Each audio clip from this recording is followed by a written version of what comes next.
Okay, hi my dear friends, hope you guys are doing well, and today we are having a video call with my close friends, and Sabarish is my relative actually, and we are going to discuss in relation to CA Articleship.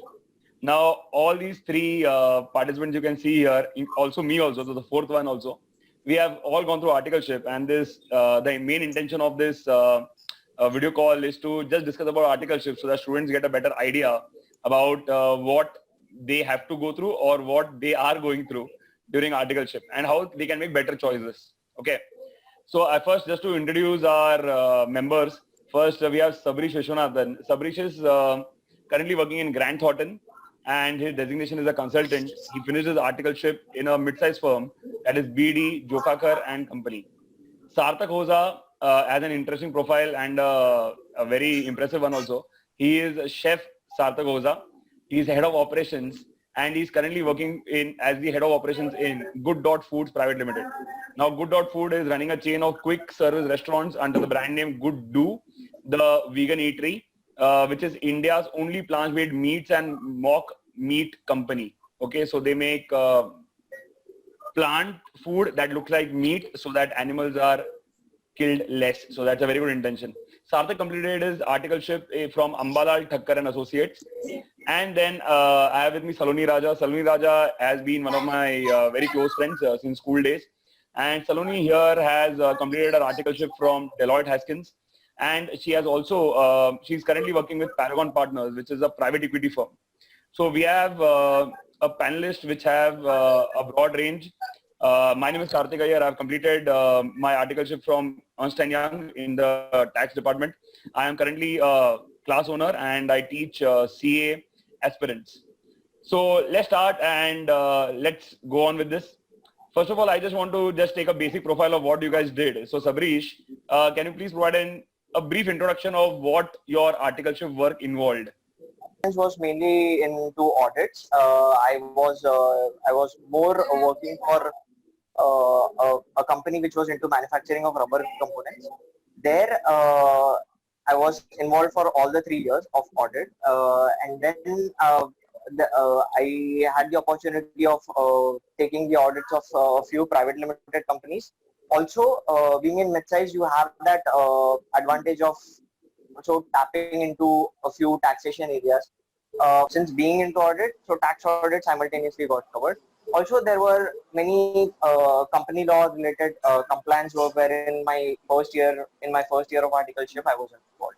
So basically, briefly, yeah. I can summarize it as audit, also a little bit of tax compliance experience and law and experience. Yeah, basically what a mid-sized firm is known to. Is known to do. Okay. That, yeah. Saloni, what about you? I was basically in the statutory audit department, and as it happens in the Big Four, that once you are in one department, you are confined in that particular stream. There is the flexibility that Sabarish was talking about is not there in the Big Four. But the best part was that the clients that I got, to audit were really good. They were all like banking and NBFC sector were handled by my team, and okay. Accordingly, what happened was the exposure that we got there was really good. Like, if I could just name, IDFC, HDFC, Deutsche Bank, then BNP Paribas. So the kind of exposure and the kind of people that you meet and the kind of understanding that you get for things is really good. And the best part is the statutory audit is not confined to only audit there. There are certain certification works also that you need to do for RBI compliances, SEBI compliances, which usually these Big Fours are known for. Because the credibility that the Big Four gives is, it's more reliable. Correct. So that sort of an exposure I really got during my internship with Deloitte. Awesome. Sarthak, what about you? A brief introduction about in what fields you have worked. So basically, firstly, hi, hello everyone. I'm Sarthak. I've done my articleship with this mid-sized company called Ambalal Thakkar and Associates. It's a firm that was based in Churchgate. And I've got a very good experience there. Basically, I was there in internal audit to a great extent. We used to do a lot of internal audit for some of the big hospitality clients like Ambi Valley, Sahara Star, etc. Then obviously we had a fair share of statutory audits as well. So industry-wise, I got to cover a lot of industries. So besides hospitality, I got some exposure with aviation. So we had a client called Airworks Engineering India Private Limited, which is one of the biggest maintenance, repair and overhaul company for private planes in India. I got a fair share of internal audit, statutory audit, transfer pricing, as well as some tax audits. So, and again, spread across various industries, not only hospitality, like hospitality, aviation, manufacturing, service, etc. Okay. Awesome. So we have a nice panel. We have mid-size experience of a variety of fields from Sarthak and Sabarish. Saloni is here, who is going to share about her statutory audit experience with a big four, that is Deloitte. And I will also give my inputs in relation to EY tax. So we can have a good discussion. First of all, again, I just switched between the panelists in the questions. Saloni, what was the work culture like in Deloitte? Like, how was the work scene like? Now here you can cover your timings also, in general, how hectic it was, and what kind of a work-life balance you got. So basically all these areas you can talk about here. So basically in Deloitte, what used to happen was, as it is a big company, the culture was, very strict and, like adhering to policies, procedures, a very corporate approach to things, and also the clients that we handled. Since it was a client-facing job, we were made sure that, we take care of everything as per the Deloitte standards, be it our dressing sense, be it the timings, if the timing is in time is 11, it used to be 11 to 6:30 officially for our articleship. So they didn't entertain us, like if there were like regular late comings or something. So that professional approach was very much there. No, I'm specifically talking about articleship. So articleship, I'm coming there. Yeah, what was exactly. your hectic period, hectic duration like, and what was your less work duration like? Yeah, so it was, means when we say the seasons, during the tax seasons, be it July or September, it was there. It was heavy. Means it doesn't matter even if you are an audit, but if there is work, you got to sit. Simple. Means at your level, you just help your team member with whatever, because work was there. And as far as other days where there is no that much pressure, you finish a decent chunk of work, you just report it to your senior, and then you're chill that way. Correct. And the timing would be roughly around 7:30, 8:30 max. Means it will be around this range. Okay. When there are not much. Yeah. Thanks. Sarthak, what about you? So coming back, sorry for the glitch. Basically, say on a normal day, when the workload is less, I would probably even leave by say 6 o'clock. And on a heavy day, so the heavy days I used to travel a lot basically. My company used to send me for a lot of outstation audits. So maybe in my 3 years of articleship, maybe around 2.5 years, I've been just traveling. So even if I was traveling, or irrespective, if I was in Bombay, if I was traveling, only during those peak times, maybe if it's a transfer pricing assignment, then 30th of November. If it's a tax audit assignment, 30th of September. Or if it's an internal audit assignment, when there is report submission or BOD meeting or something coming up. So around that time, it used to be, say, if I start my work at 11, it would be done by around, say, 10 or 11, max. But on a very okayish day, I would, leave by, say, 7:30. And on a chill day, maybe 5:36. Oh, pretty lucky actually. Yeah. So I'll just share my experience also. So basically in EY, EY is known for its hectic culture.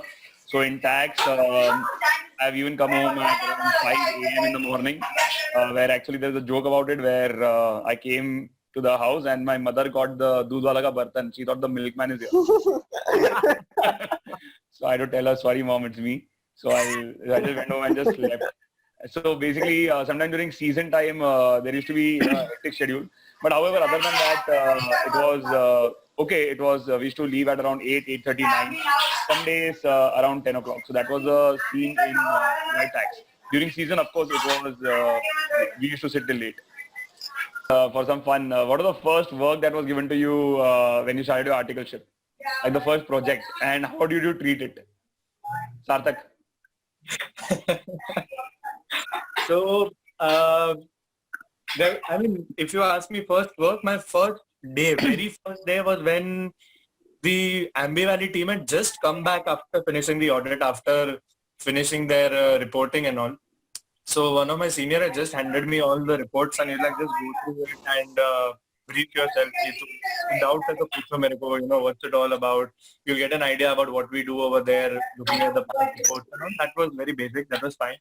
But my first audit was like a proper assignment was with school called, there's a school in Scholar something school in Grant Road, you know.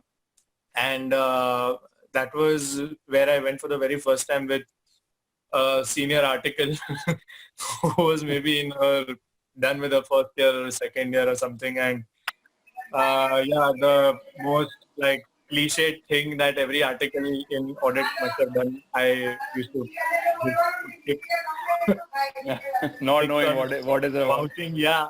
Like I was just told that this is a tally and ye entry the dikta tick maro. It was very mechanical. That first day was very, I mean, it's something that it was as cliche as it could get, you know. I mean, you start off with like vouching and verification is still lucky work. I think I've heard many articles getting page numbering and stapling as their first job and printing. So, that is the first thing they teach lucky you. enough. In that case, I was lucky enough. I started off with vouching and it's like a terminology, you know, in CA language, ki kitne tikde mare and all. Correct. So, yeah. So in the beginning, I tikde mare. Saloni, what about you? I had started my articleship in August, somewhere end August. So at that time it was a tax, 2010. 2010, 10 years ago, 10 years ago. So basically at that point it was like a tax audit was going on. So I mean, actually when I joined first week, we were in our BNG house, the Deloitte office only, doing some sort of surveys and this and that, and you know, just mingling with other articles, etc. But after that, after 4 or 5 days, I was assigned to IDFC, and at that point the tax audit was going on. So the very first thing that I worked on was what is section 32. Depreciation schedule. I was that schedule I was supposed to block of a set. So the tax audit report was, you know, under process, and they thought the article had, you know, depreciation kar hi legi. So then that was the first work I ever did. I had to read the whole section, give a gist of it to my senior, and then, you know, then accordingly take the rates from the Income Tax Act and check at what rate they have depreciated and this and that. So they had some windmills, etc. also. So they mean that was interesting. Windmills, I mean, never, you know, learned it in theory, right? We never had sums in the paper with windmills in it. So, so that was like interesting. So thankfully my seniors were good. They're like, okay, now tell me first. Okay, now tell me what is section 32 about. Give me the gist and then I'll give you the work. So I'm like, sure, let's do it that way then. Sabarish, what about the first work in brief? Taxes, because I joined in the month of October, so I was given a taxes to make a covering letter for an assessment order which had come in our firm. And letter I had Sarthak is laughing. Yeah, because he knows something funny is coming. So so I had no clue ki, you know, you can see past letters, and because you were very new that time. So I drafted a very informal way of letter. Dear sir, this is to inform you that you have given a letter. So this was the level, you know, first week where you are getting a income tax demand from the ITO, and this is the response which you are giving. And thankfully I read, and I only showed it to another article of mine. He took it, made a rocket, and he aimed at the dustbin, and he gave, "Well, good job. I'll come in an hour or two. I'll come." Okay. Great.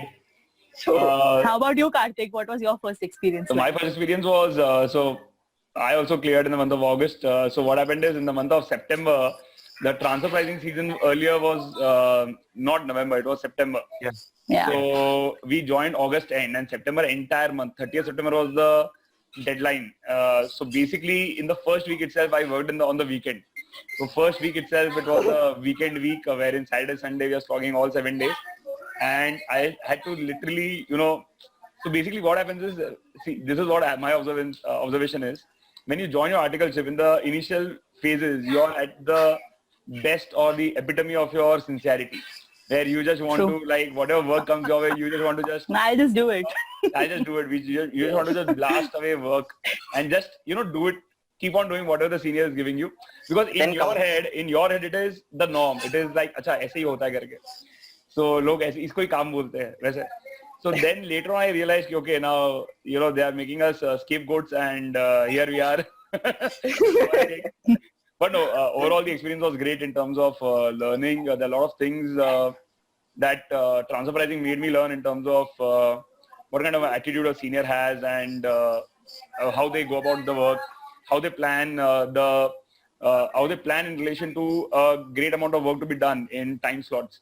So all those things was early good experience being learned by me when my age was just 18. So that was a very good experience like that.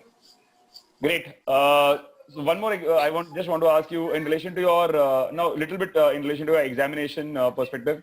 So how much CA final exam leave was given to you? This can be very brief. You can just tell me the period. That's it. Sarthak? 5 months. Okay. Saloni?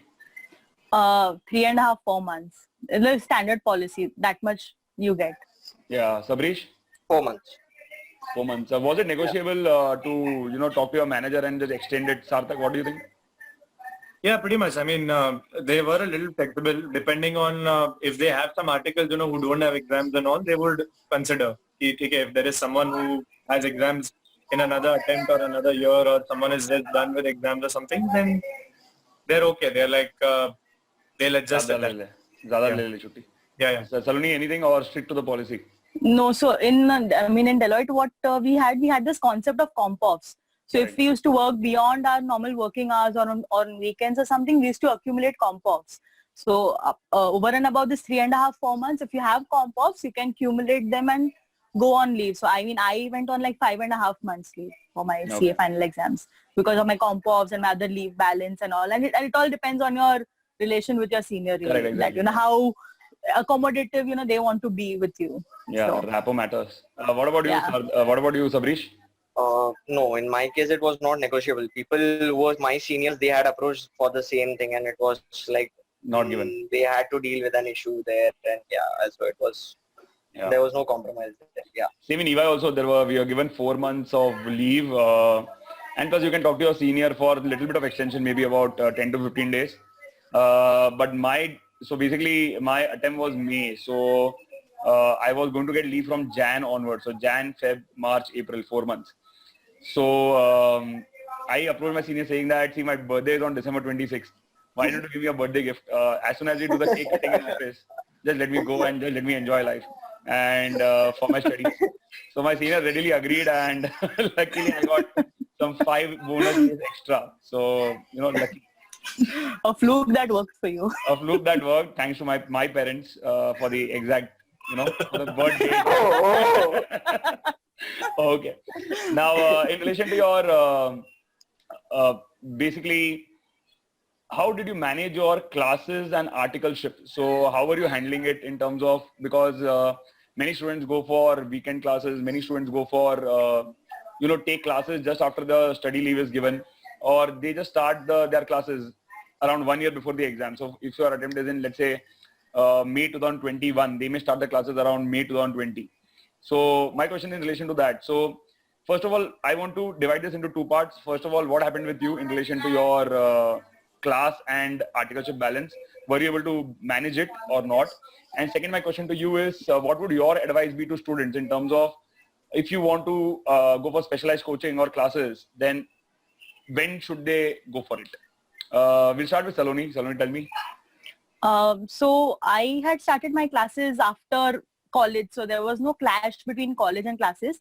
So the time that we used to go to college, in the morning 7 to 10, I used to have classes, and after leaving from class at around 10:30. I used to reach office by 11. Thankfully, my client was in Bandra, BKC.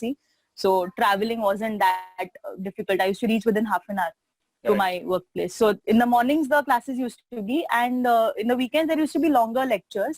So if suppose there was a weekend which was working or something, then had to skip classes and all. That was a thing that we couldn't do anything about, because I mean, if there's work, you need to be in office and not attend classes. At times they used to understand, okay, you have class till say 12, okay, you reach office by 1, not a problem. So that was a very subjective issue. But otherwise, classes used to be in the morning and post that office at 11. So that was pretty manageable. And I had started my classes 1 year before the exams.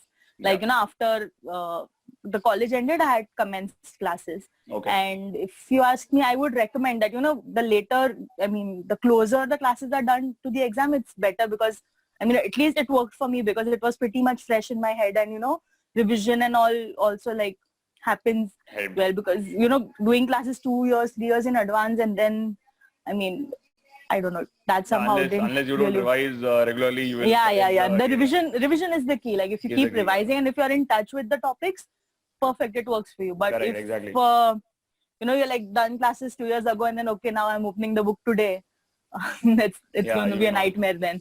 Yeah. Correct. Sabarish, what about you? Mine was a 2-year thing there, and I know even you know as to what my class scene was, but the 2-year thing I feel is a big it was a wrong decision by me, which I agree. So it's like the first year it is only weekends, and then the next year they take on every day as days get closer to your exams. But then it's kind of it's more of it gets fades off. The ones which you were taught in the previous year, then you are in no position to remember that. That's when the new thing of online lectures are all a big blessing. As in, since I have experienced that, I have experienced only that, so I can vouch for it like 100%. As to nothing like it is, and there are advantages in the form of like students. They might ask a few irrelevant doubts, in the classrooms, and a person who is just wants exam oriented stuff, he might get confused and he might be wondering as to what he asked, which is not there in online. Online is just the professor is teaching you what is something which is relevant to your your syllabus, and so it's though it's one way, but still it's very effective that way, which I would say just the discipline thing, and then you're done. Okay. Sarthak, what do you think? What is your thought process?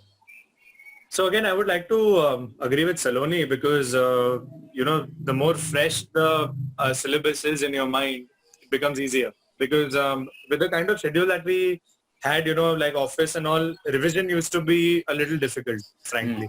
With the kind of maybe if it's a big four, someone like me, we would still get time, maybe a little more than what a big four would, and you could squeeze out maybe some time to revise. But usually it's not enough, and how much ever the later it is, like towards the end of it, closer to the exams or something, your retention is better. Correct. You've got fire burning below you, so you're a little under pressure. Yeah, you will perform. Under pressure, you're like if it starts like 2 years in advance, something like Sabarish, you're like, oh, my exam is like after 2 years or something. So you take it very easy. Correct. So I used to go for weekend classes, for the simple reason that I used to go for outstation audits. I was like the champion at Ambi Valley, so they used to send me on Monday mornings. I used to come back on Friday evenings, and Saturday, Sunday, I used to have 7 hours of classes. So, oh, wow. that's how it went for most of the time. Then towards the end, I had to take classes for direct tax and ISKA. Back then we didn't have Professor Karthik Iyer. Exactly. So we were a little lost in the market. We were like, "Arey, kahan jaye? Okay. Yeah, true. फिर अचानक एक दिन भगवान प्रकट हुए और towards the end it was like that it was a desperate time. It was like just like few months before exams, and at that time I had to tell my office people, I'm like, guys, enough, I can't go for outstation audits anymore. My classes are there every day. You're clashing, yeah. 15 days or 20 days every day, 5 hours, 4 hours, whatever. So that way the scenario changed towards the end for a couple of subjects, but mostly it was weekends. Okay. It is actually a challenge in a way. Means, for a student who is into his articleship, he finds it really difficult to convince his seniors or partners to because for them it's just the work thing. They are all through CA, and generally, even if you think from their perspective, it doesn't matter to them much. So it all comes down to that student as to how we can convince for that class. Yeah, and it's more like the other is doing, then why can't you manage? Then that also is So sometimes the student finds it difficult. Problem. Like, okay, fine. Correct. Yeah. Basically, in my case also, I would just like to share that when the classes were there, we used to, I had actually paid a donation to my classes. So basically, there was a big class which I had joined, and it just went for donation because half the days it was hectic work. We used to return from office around 11:30, some days 2:30, 3:30, like such timings. And morning 7 you had the class. You can manage it for a week, 2 weeks, but after that your body gives in because just with 4 hours of 3 hours of sleep, for a small burst period like 1 week you can handle it. But if it is a continuous lifestyle, then it becomes very difficult to adjust. So it became a task to attend classes in Big Four with the timings that we had. Also, I think somewhere discipline also matters because one of my friend, his name is, and some of you all might be knowing him also. His name is Kushal Raitata. So we were attending office, office picnic sort of a thing, offsite, and it was in Uran. So we were there, and from there we returned back to Mumbai on Sunday, and we returned to Mumbai at around 1:30.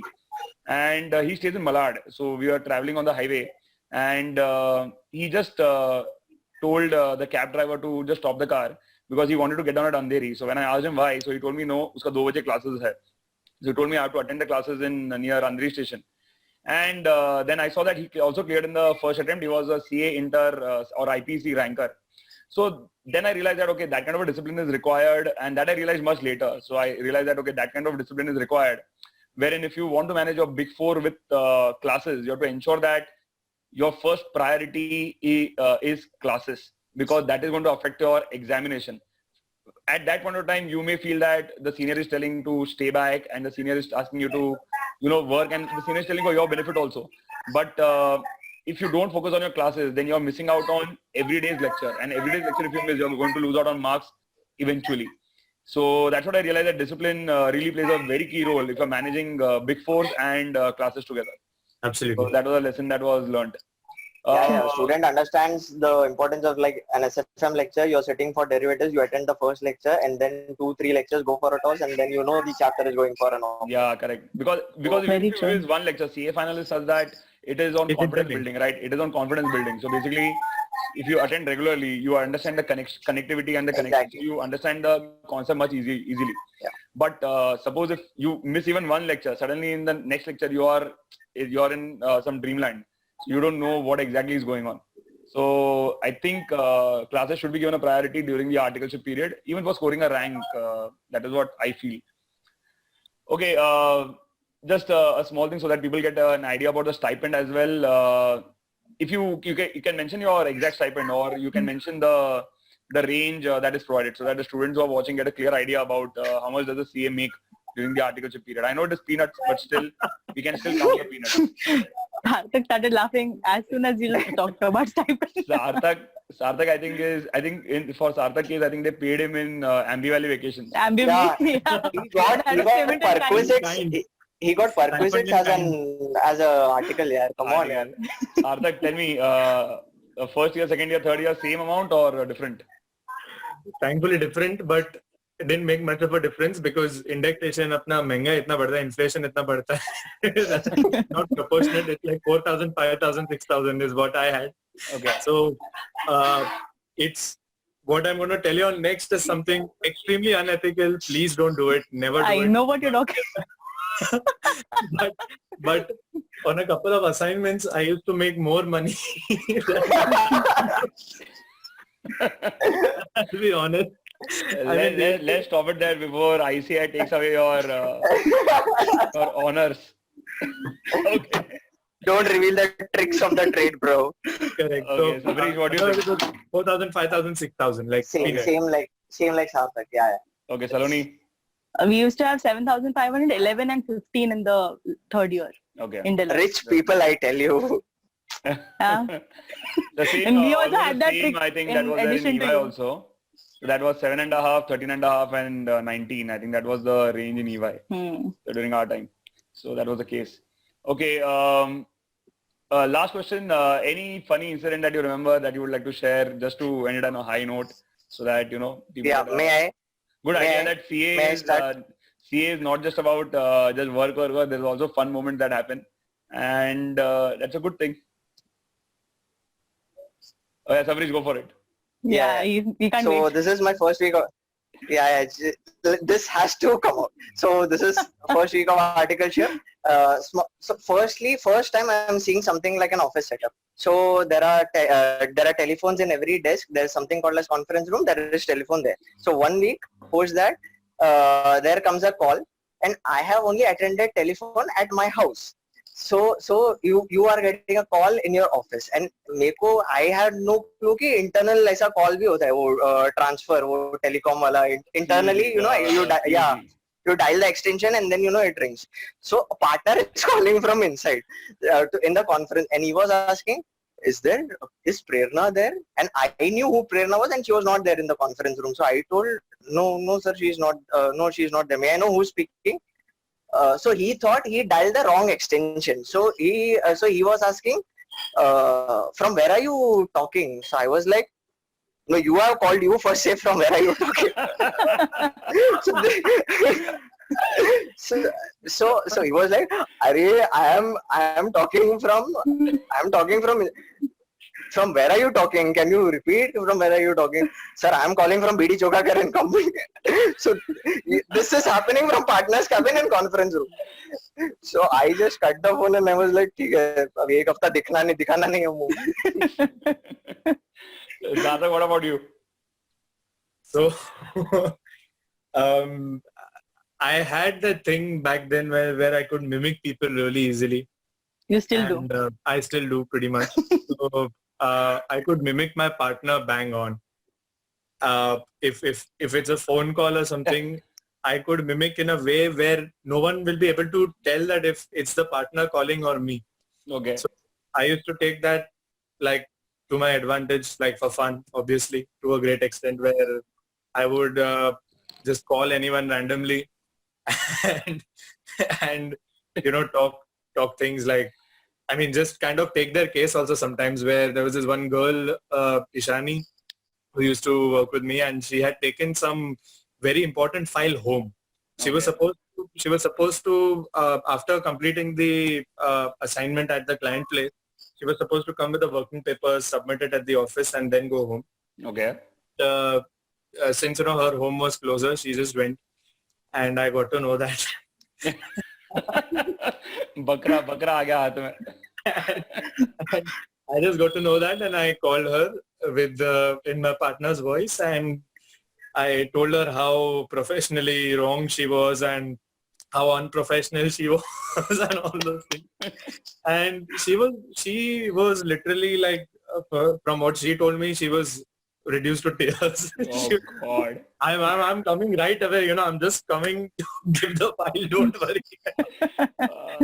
Done that 2-3 times. I used to be like a very bad prankster, but we used to have a lot of fun. Wow. Great. Saloni.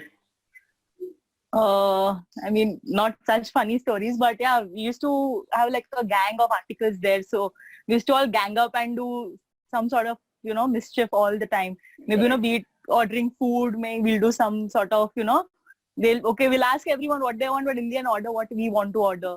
And then, like play pranks on the senior, this work paper is not done. Then the senior has to go to the partner. They're like, okay, we'll hide some stuff, we'll do some. Then we had this best thing communicator. Like office communicator, where we used to like now it's I think Skype for business now, I guess, but earlier it was called communicator. So everyone used to just keep pinging each other, and then there's this notification that comes in the corner of the screen. Correct. So when okay, this person is in a review or something, then you send odd messages so that the manager is like, okay, now what is this happening and all. So like, see, it's such minute and, like incidences. I mean, nothing, Correct. like really substantial that I can think. Sarthak wants to say something. Sarthak, tell Yeah, me. I mean, just a very quick incident that I got reminded of. That was probably the funniest. We were in Ambi Valley where, we had to extend the audit for a few days because one more area was supposed to be covered. And we were too done, we were like there for a month and a half. We just wanted to come back. And there was this one friend of mine, a colleague who used to be a champion in the Ambi Valley school audit. So we were like, you have to do it. Like, we are going home, you have to finish it. Oh, So he was like, oh, no, that's not going to happen. Like, I'm going to tell him, I'm going to tell my partner. So my partner he used to have less hair. So we used to address him with a term. Like a baldy or takla or something like that.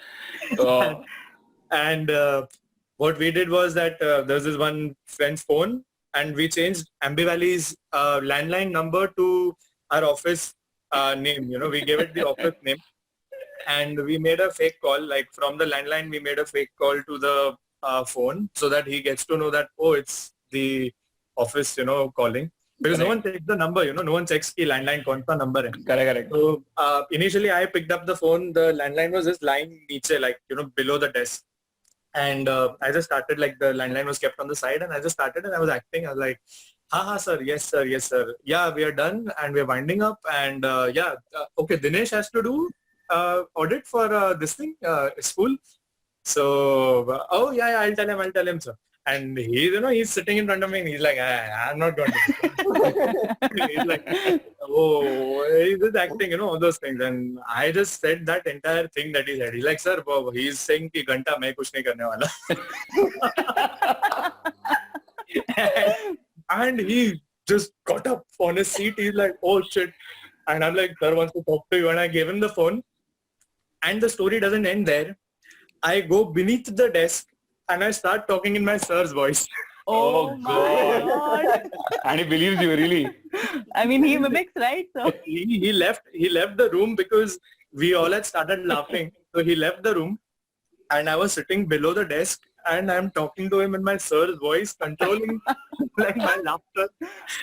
And then when he got to know, he has ran behind me for like 15 minutes.